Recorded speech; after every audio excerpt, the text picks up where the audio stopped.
Here's a Carrier 38YCC heat cone porting in cool mode.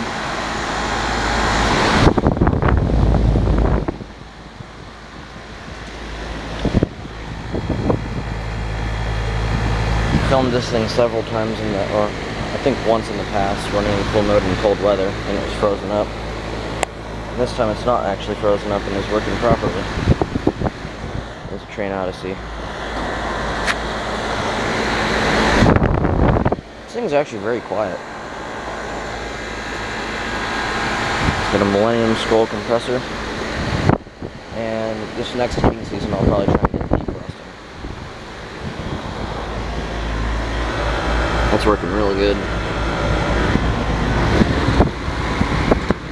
So I figured I'd make this quick video of it running, and thanks for watching.